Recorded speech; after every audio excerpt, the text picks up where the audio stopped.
今日はシリーズ持続可能な舞台芸術の環境を作る通訳者と考えるコミュニケーションワークショップにご参加いただき誠にありがとうございます。私はアートトランスレーターズコレクティブの田村かの子と申します。同じく ATC の愛想信子と申します。本日はよろしくお願いします。でまず始める前になぜこの、ワークショップを今回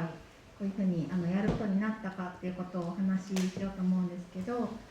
これは東京芸術祭の、企画の一つとして、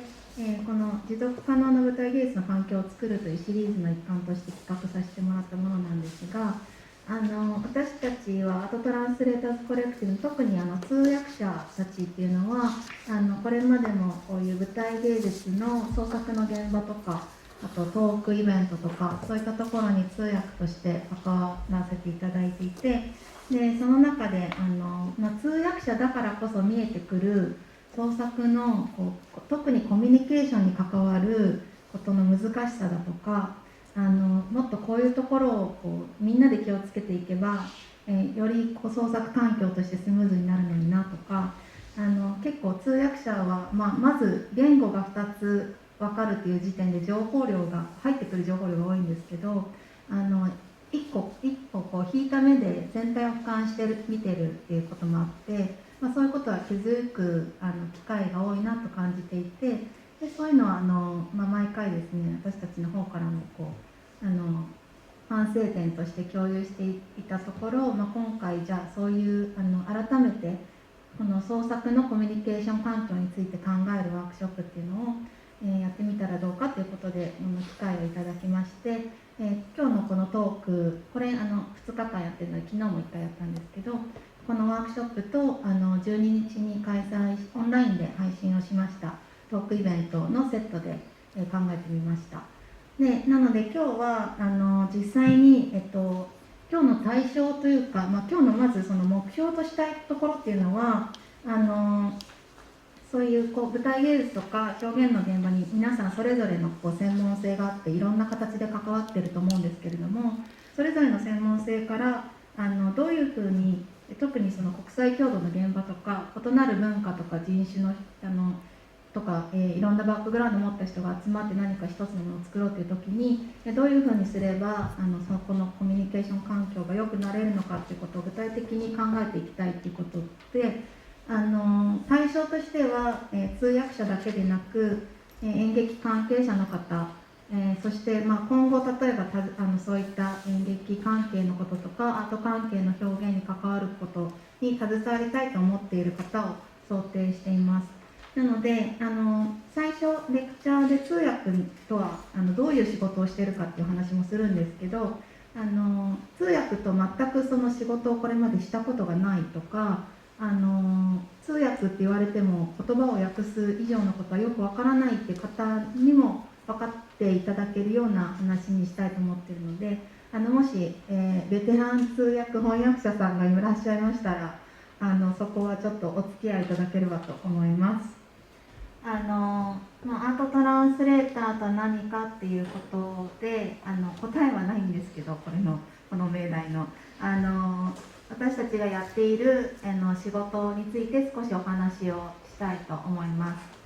通訳者っていうのはかなりいろいろな通訳の仕方があって、でまず一番皆さんと共有したいなって思うのはその通訳の持つ力というか権力についてです。もし、通訳をしている側の人の通訳をしないと言葉が何言ってるかわからないお客さんの前にいた場合、その人たちに何を言うかっていうのが、極端なことを言えば0から100まで、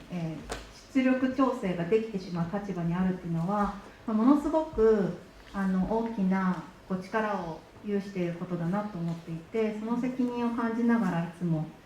通訳をするんですけれども、例えば通訳者が訳せないこととか訳さないことがあった場合は、それはその通訳者の中でその言葉とか情報がそこで終わりになってしまうし、あと例えば言葉のことだけでなくてもその状況が何が起こっているのか、そこで何が起こってるのかみたいなことを通訳者が説明する時にも言い方一つで、いくらでもコントロールできてしまう。例えば、みんなで座組で、演劇の制作をしていて、一つのグループがすごいなんか怒ってると。でもその何が起こってるか言語として分かんないんだけど、とりあえず目の前で起こってるってことはみんな分かるんだけど、その時にその通訳の人がなんで怒ってるのかをこっち側のグループに説明する時に、例えばいやなんかちょっと怒ってるけど全然問題ではなくって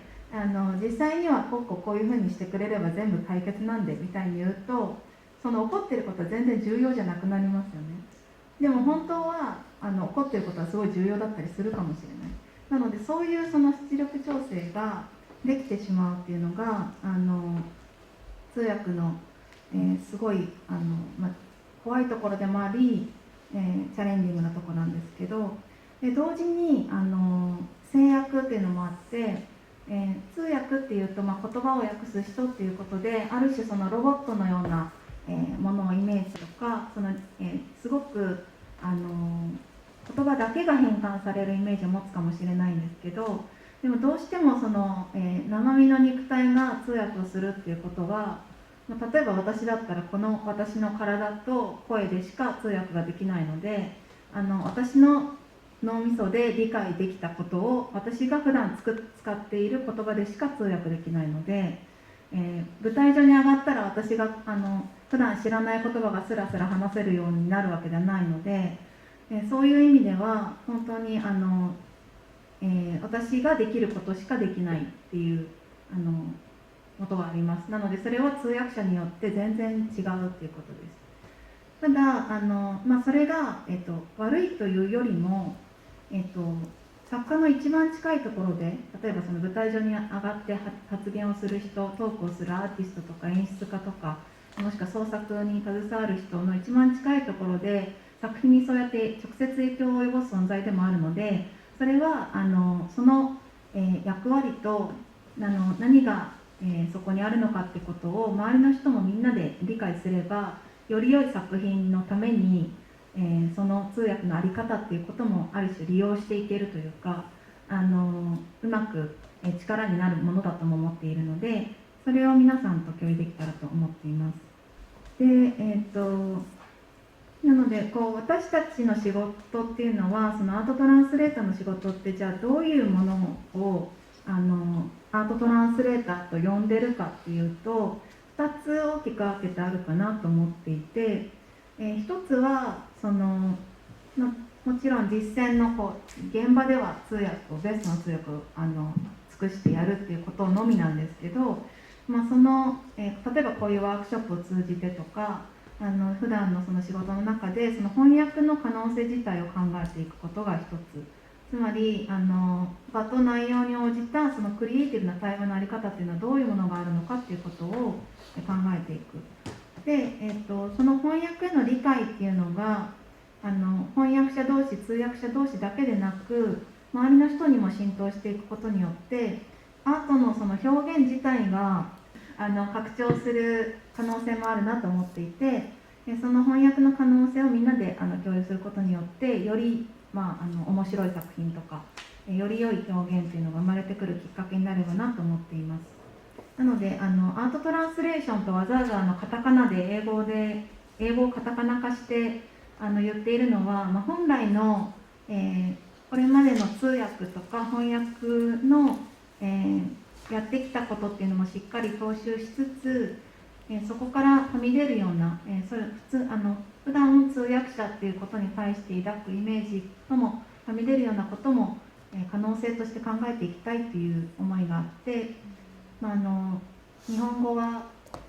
英語をカタカナにすると一旦何か新しい言葉みたいになって新しく定義がつけやすくなるっていう便利ななんかカタカナって便利だなと思うんですけどそれを利用してます。はい、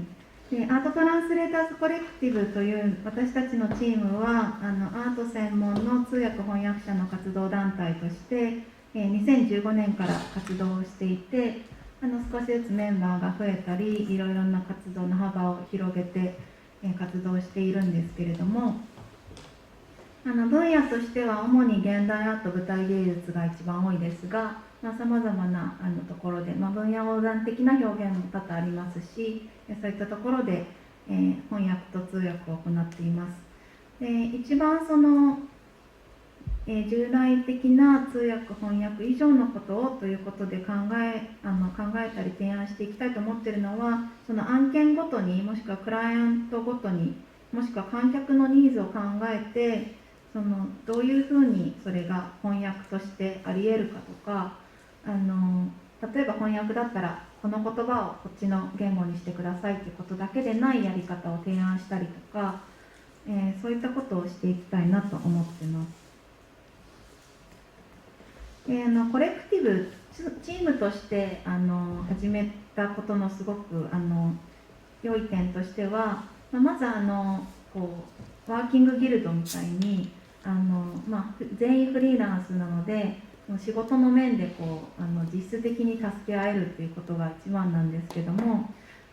チームで仕事を受け合うことでこれまでにない関わり方が提案できたりとか、一人では担当できないものが、クリエイティブな提案ができるようになったりとか、あとは通訳者翻訳者っていうのは影の立役者として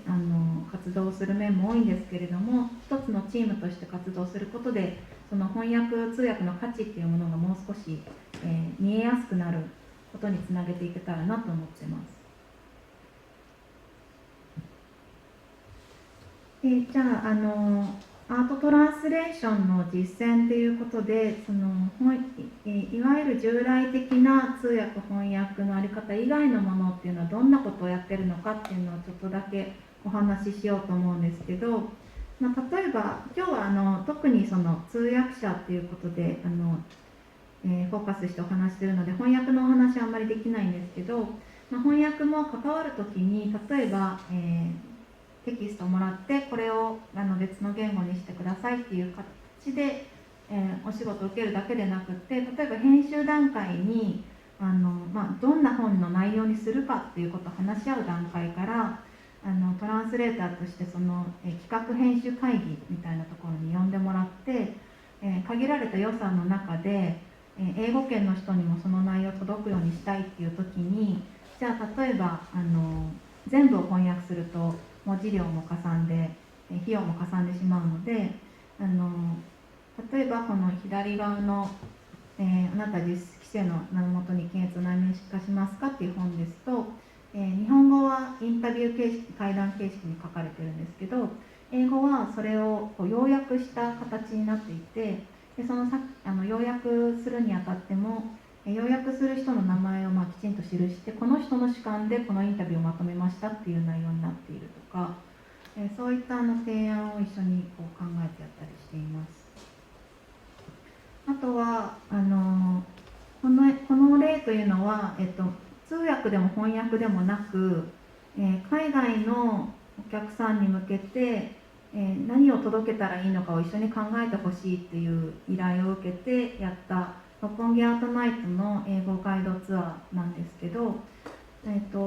なのでキュレーターの人がアート作品のツアーをするのを通訳するという形ではなくって、最初から私たちが英語で作品の紹介をして回るツアーっていうのを企画しました。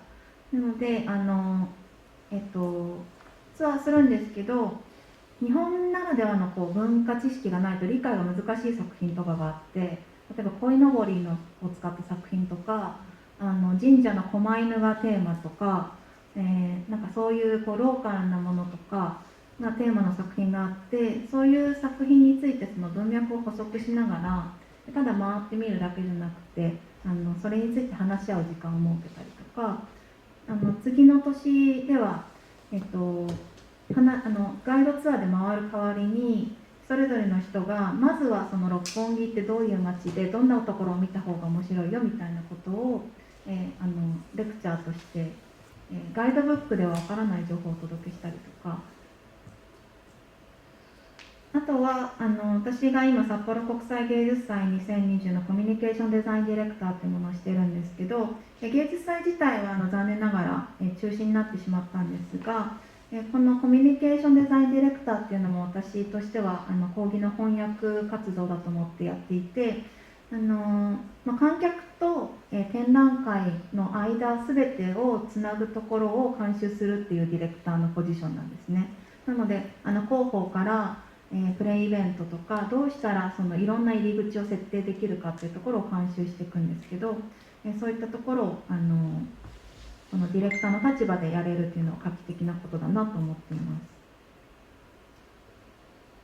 す。ディレクターズニュースっていうのを YouTube で配信していて、コミュニケーションデザインの取り組みについては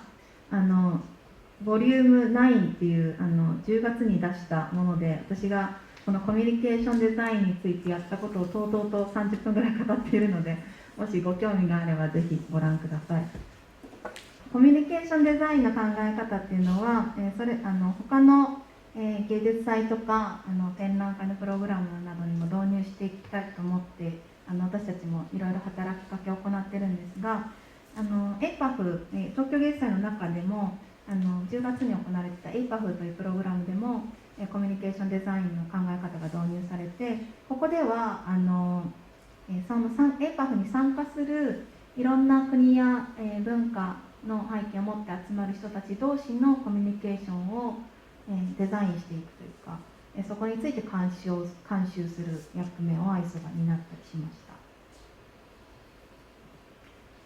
で、じゃあ、アートにおけるその通訳の特徴がどんなものなのかっていうのをもう少し掘り下げて考えると、3つのキーワードに沿って説明できるかなと思っていて、それがクリエーション、ディレクション、メディエーションなんですけれども、それぞれに少しずつ説明しますと、クリエーションっていうのは、冒頭お話しした通り、その翻訳通訳を通じて創作に加担しているっていうちょっと強い言い方をしてみましたが、責任を感じながら活動するっていうことです。通訳翻訳の内容とか質がそのまま作品の内容や質に影響することとか、あと通訳者がこう実際に舞台上に作品の中で舞台上に上がるとか、トークの中で舞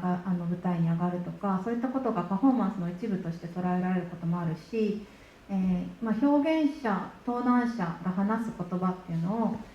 同じようにこう語り直すっていう中で、その表現者が言いたいことを言えるか言えないか、伝えられるか伝えられないかっていうのは、その表現者や登壇者の人と同じ分のリスクを背負うことだなと思います。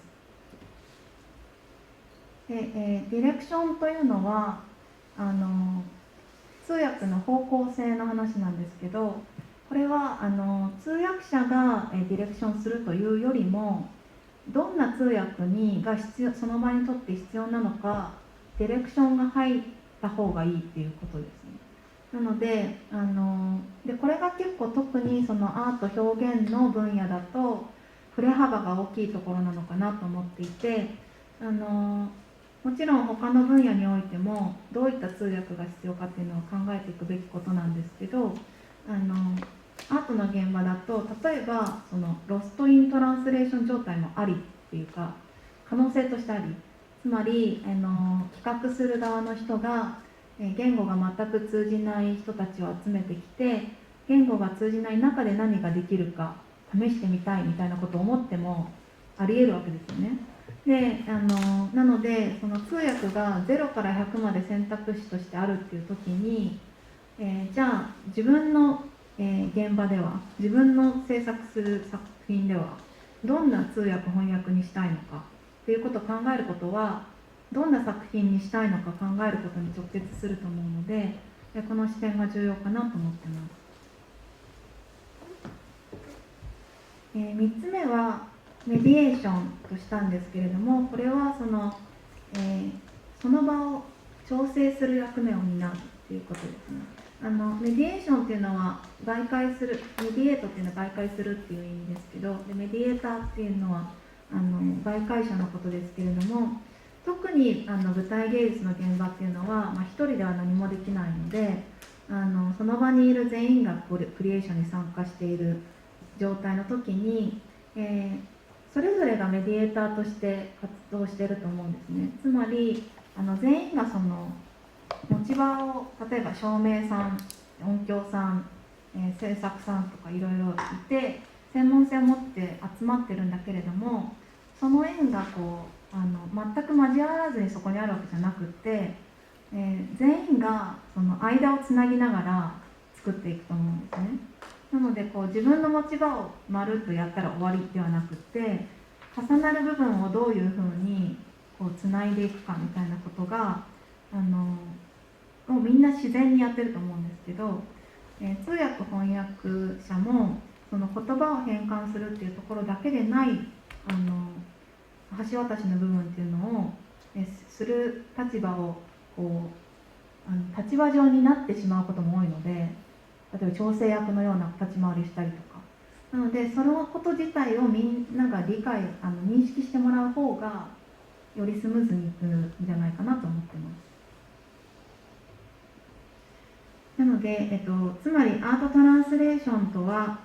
何かっていうのを、私の暫定的な定義を考えてみたんですけど、これはこれからも更新していきたいなと思っているんですが、講義の翻訳者または媒介者として表現の生まれる場に主体的、能動的に参加し、より多くの化学反応が起こるようコミュニケーション環境を整え、人と人、文化と文化、表現と表現をつないでいくこと、この化学反応っていうのは例えば作家同士が出会ったりとか、そういう出会いのことでもありますし、作品のアイデアとかインスピレーションが生まれたりとか、そういった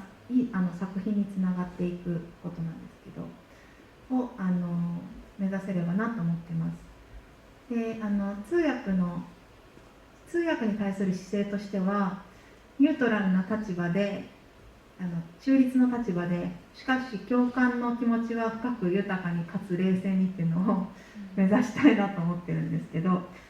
これが毎回できてるかはちょっと分かりませんが、そういう気持ちでやっております。で、というなんかアートトランスレーションの考え方の話をしたんですけど、そもそも通訳ってもうちょっと、基礎的なところからもあと実質的なところもお話ししておきたいなと思って、まず通訳の種類ですね。通訳の種類大きく分けて3つありますが、逐次と、同時っていうのが一番大きな分け方で、つまり逐次っていうのは、一旦誰かお話しした人がいて、止まって通訳者が入って、またお話しする人がいて通訳者が入ってっていうことを交代でやっていくもので、同時っていうのはその人が話している間に、同時進行で通訳もしていく。でウィスパリングっていうのは、ほぼ同時通訳なんですけど、同時通訳っていうと普通例えばブースを用意して機材を用意して、お客さんがトランシーバーのようなものを通じて耳から聞けるように整えたりしますが、ウィスパリングっていうのは文字通りささやくっていうことなので、 2,3 人の相手にボソボソ伝えるっていうことをウィスパリングと呼んでます。で、同時と逐次の一番大きな差っていうのは、逐次通訳は一番その情報量が落ちない丁寧な訳ができるっていうのが一番の長所かなと思っていて、あとその要約をしたりとか、そういった柔軟な対応ができるということ。ただ短所は何せ時間がかかるということですね。お話ししている内容が倍の時間がかかるので、その分、あと会話の流れが通訳が入ることで途切れたりする。同時は逆に会話が途切れることはないので、その流れは止めない、そして時間短縮でなるので効率的ではあるんですけども、どうしてもその同時通訳で追いついていくための通訳っていうのをするので、それは逐次通訳とはまた別の通訳だと思ってもらった方がいいです。情報量はどうしても落ちますし、あとその西洋言語と日本語言語の文法の語順の違いとかをカバーするために、どうしても通訳っぽい話し方っていうかになるので、それをずっとお客さんに聞いてもらうっていうことは少ししんどいと思う人がいるかもしれないなと思います。で、アーティストトークとかだと多分一番よくあるのがこの蓄字とウィスパリングのコンボをやるっていう体制かなと思ってて、つまり日本でやる場合は日本人のお客さんが大体想定されるので、対日本語にしていく方、例えば英語の、海外ゲストだったら英語から日本語にする方は蓄字通訳で丁寧にやっていくんだけれども、日本語で、登壇者同士の中でも日本語で会話が行われる時とかは海外ゲストの人だけに英語で伝えられるようにウィスパリングするっていう。で日本語と英語、日本語から英語、英語から日本語どっちも蓄字でやってると場合時間かかるんだけど、せめて日本語から英語は時間短縮しようみたいなのが結構考え方としてよくあるかなと思います。後ろで眼鏡光らしてるのがウィスパリングの人で、隣で海外ゲストの隣にいるのが蓄字をやってる人なんですけど、これを一人でやってくれっていうこともコストパフォーマンストークとかだとままあって、頭の中が混乱するっていう状況になります。で、ちょっとなんかケーススタディ的にどういうことに気をつけて通訳と仕事を考えてもらえればいいのかなっていうのをちょっとお話ししたいんですけど、例えばコストパフォーマンストーク、演劇を見た後に演出家とか俳優とかが舞台に出てきてその作品の話をするというコストパフォーマンストークでよくあるトラブルが、その1トーク前に登壇者と通訳の打ち合わせができない、例えば演出家が初日が明けてすごい気分が高揚していてなんかどっか遊びに行っちゃうってことなんか、どっかに打ち合わせをすっぽかされたみたいなどこにいるか分かりませんで姿が現さない、そして、英日通訳のみ先ほどお話ししたこの体制で、通訳準備してたところ観客の中にもちょっと英語しか分かんないんですけどみたいな人が、いきなり出てきてそういう人に限ってすごい VIP の方だったりして、これはちょっとどうしようってなる。で、トーク中その演出家は、自分のいい作品がすごい幕が開けたっていうことですごい心が盛り上がっているのでなんか今日の朝すごいいい詩が書けたんだよって言って舞台上でなんかこの辺の胸ポケットからなんか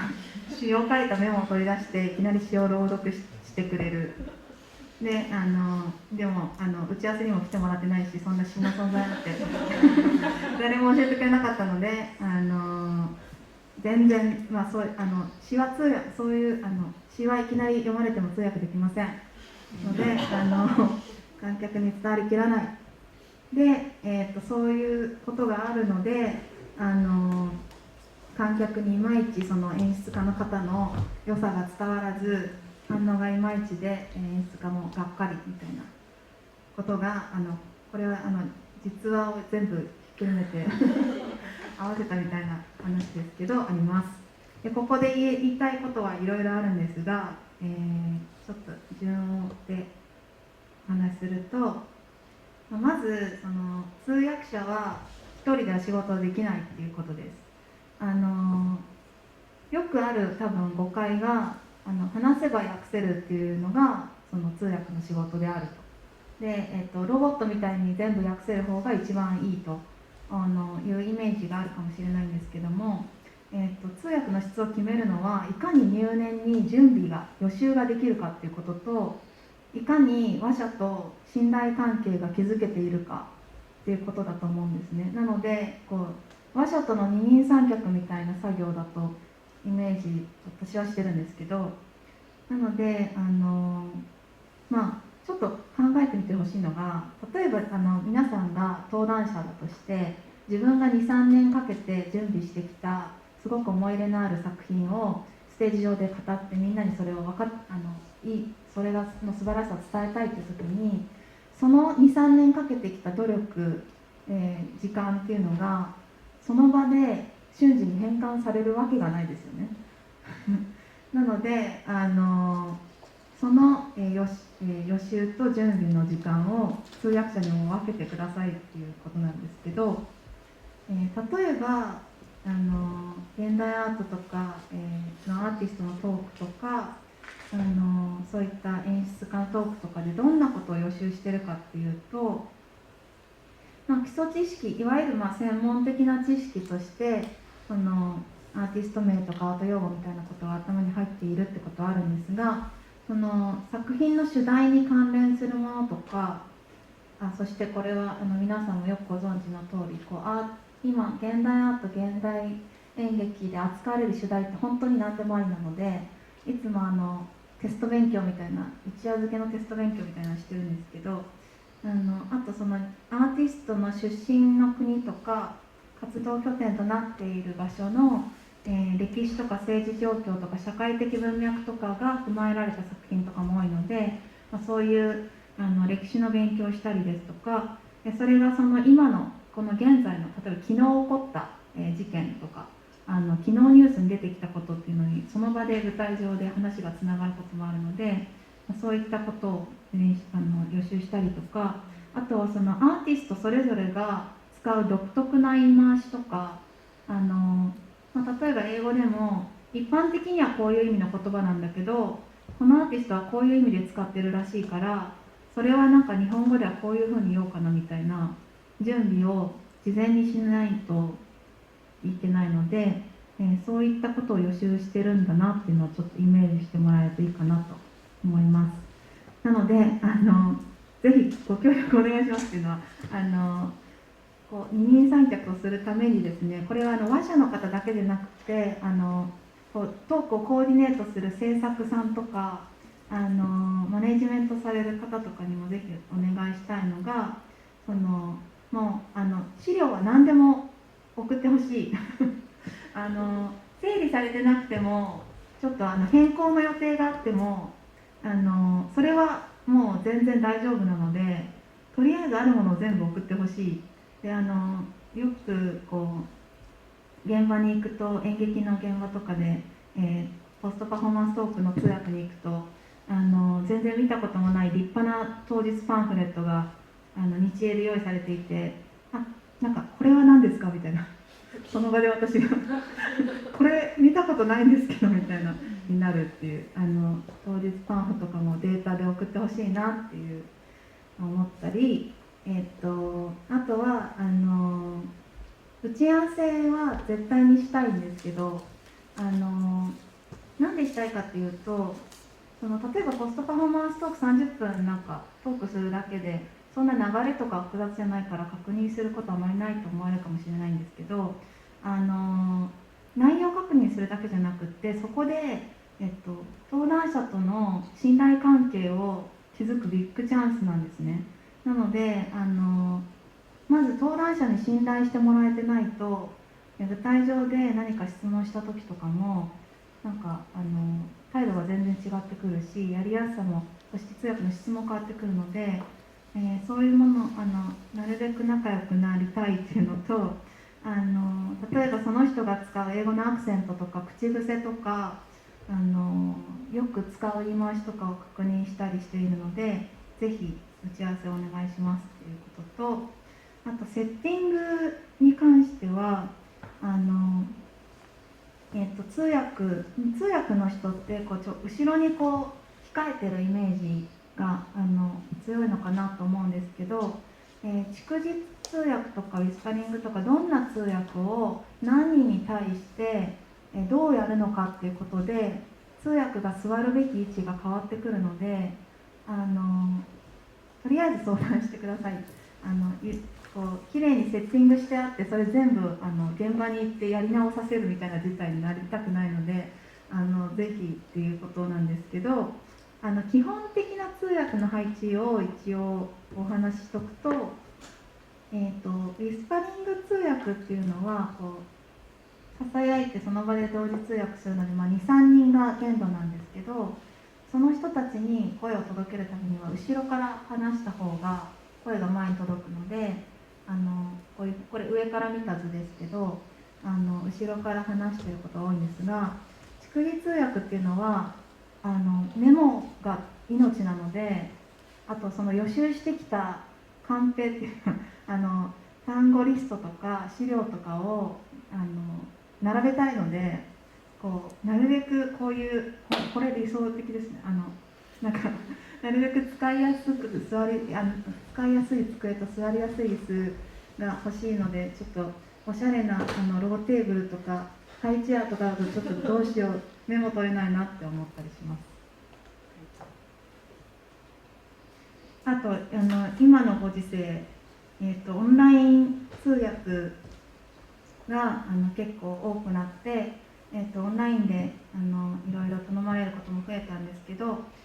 その時にさっきの逐次ウィスパリングコンボをどうやるかっていうの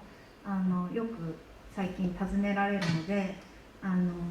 話しすると、私の経験上ですけど、一番簡単な機材とかあまり揃えずにできる方法っていうのは、逐次はそのまま例えば Zoom とかでそのままやればいいんですけど、ウィスパリングをしたい場合は、Zoom、例えば今画面でつながっているの Zoom だとして、Zoom とは別にWhatsApp とかメッセンジャーとかそういう音声通話アプリで、英語話者の人とか海外のゲストの方とつないでおいて、電話として聞いてもらう。なので通訳者は電話 iPhone のマイクとかでイヤホンマイクとかでいいので、それに向かってウィスパリングをすると電話の向こうでそれを聞いてもらって、話すときは Zoom に向かって話してもらうみたいなのが一番何も機材を買い足さずにできる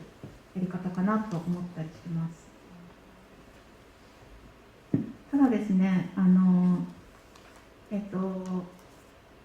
オンラインで舞台芸術の制作をするっていうのは本当に非常に難しくて、で特にそのリモート稽古の新作のクリエーションの難しさっていうのはあちらに合わせます仏日翻訳者通訳者の平野昭人さんがイングリッシュジャーナルオンラインで連載の中でエッセイを詳細に書かれていますので、ぜひこれを熟読くださいっていうのを私から言えることです。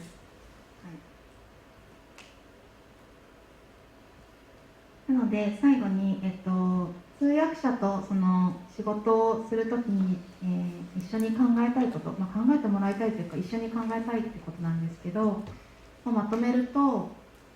例えばじゃあディレクターとか企画者とかそのイベントをやる側とか作品作る側の場合、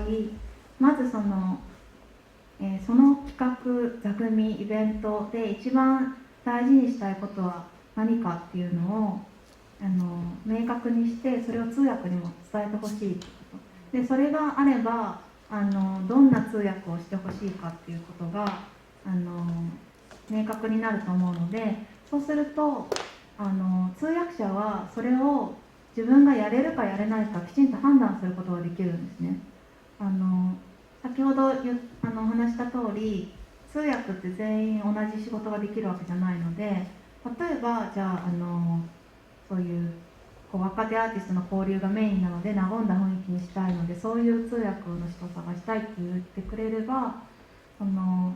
現場に通訳できるってことで全然そういうのに向いてない人が来るみたいな事態が避けられる。で、長期的なプロジェクトの場合は特にどういうコミュニケーションの環境を築きたいかっていうのが重要で、その寝食を共にしながら稽古場だけでないなんか飲み会をしたりとか、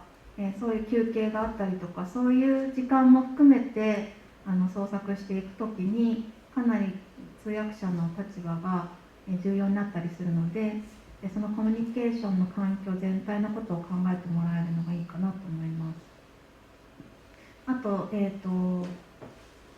ょっと見落としがちというか後回しにされがちなのが、誰にどう伝えたいかっていうことと誰にどう残したいかっていうことかなと思っていて、つまり広報とアーカイブっていうことなんですけど、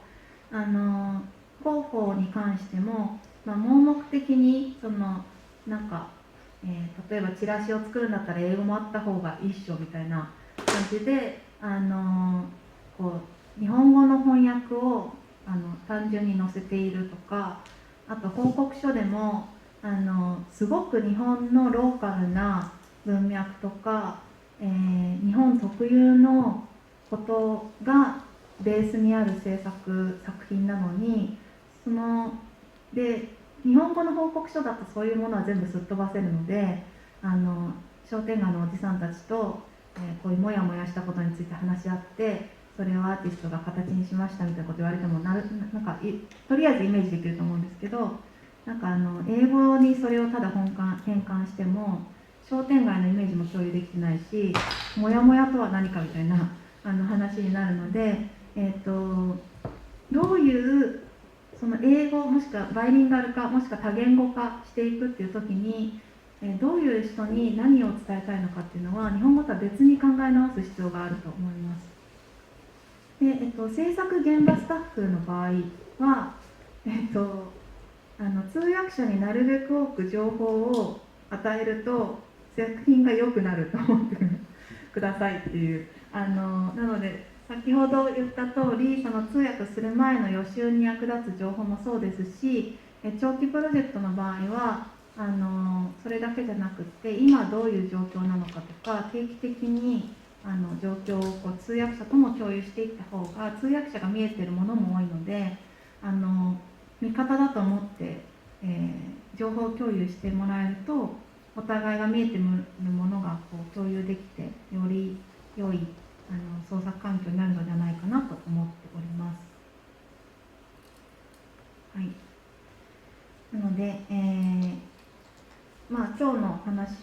ワークショップでも考えたいことでありますが、そのアートトランスレーターと共同することによってその表現の可能性自体が広がったり、作品の質が向上するだけでなく、その創作の現場のコミュニケーションの雰囲気とかやりやすさっていうのが向上していくことによって結果的にいい作品につなげていくことができるのではないかなと思うんですが、注意点としては、今私からそういうことを目指したいというお話しましたけれども、全ての通訳者がこの基準で現場に携わっているわけではないので、どこまでをそのトランスレーションの範囲とするかっていうのは、それぞれの通訳者と事前に確認をし、話し合って決めていただく必要があるかなと思っています。はい、皆さんご参加いただきどうもありがとうございました。